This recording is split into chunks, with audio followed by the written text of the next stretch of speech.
On President Trump's first day in office, he announced a national energy emergency to address the need to provide more reliable and affordable power for Americans.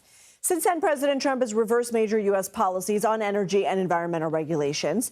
He also ordered Attorney General Pam Bondi to identify and remove all state climate change laws and policies that the Trump administration deems unconstitutional.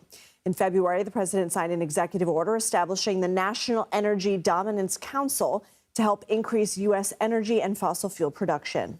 Well, we have more oil and gas than anybody else in the world. We're going to really benefit our taxpayers, and we're going to benefit our country. This is a very big bill. This is really going to be energy dominant. We're going to be energy dominant like nobody else. For more, let's bring in David Schechter, CBS News' national environmental correspondent. So, David, when it comes to the environment, there's tension between doing more to protect natural resources and doing less to cut out red tape that businesses face. Where are we? Well, we've seen a complete 180 before President Trump arrived. President Biden had really taken the United States to a leadership role on climate change policy and regulations, investing in green energy, investing in electric vehicles, reducing pollution.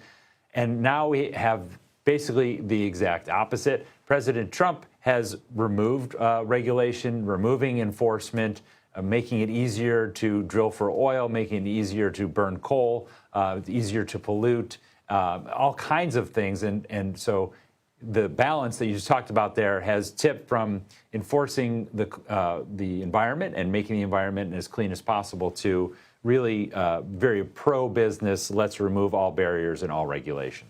And as we mentioned, the president declared a national emergency, an energy emergency on his first day in office. What does that mean, and how have we seen that play out?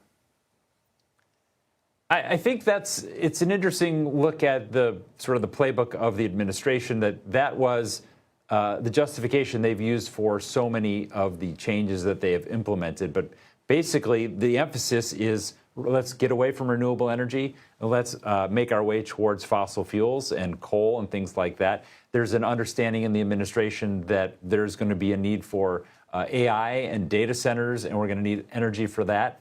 And so this energy emergency has been a way to say, hey, it might have taken a year or years to get a project permitted before, a gas plant or something like that.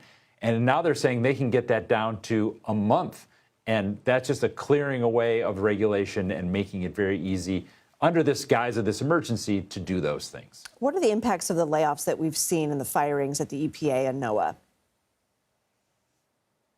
Well, just yesterday, they've terminated 400 people that create something called the National Climate Assessment, which is mandated by Congress, a report every maybe 4 or 5 years about the state of climate change in the country. We know the science of climate change. It continues to evolve, but we know that that's happening, and another report isn't going to make that any more clear. But what you lose in something like that, which is top of mind, just happened, is how to adapt. This report says, in Missouri, this is going to be the impact on milking cows. And this in California, here's how it's going to impact transportation. And then suggestions and ways for local leaders to sort of find ways to adapt and deal with climate change. That is gone and is just really further evidence of the administration's abandoning climate science and moving towards deregulation. And that is just one example. All right, David Schechter, thank you.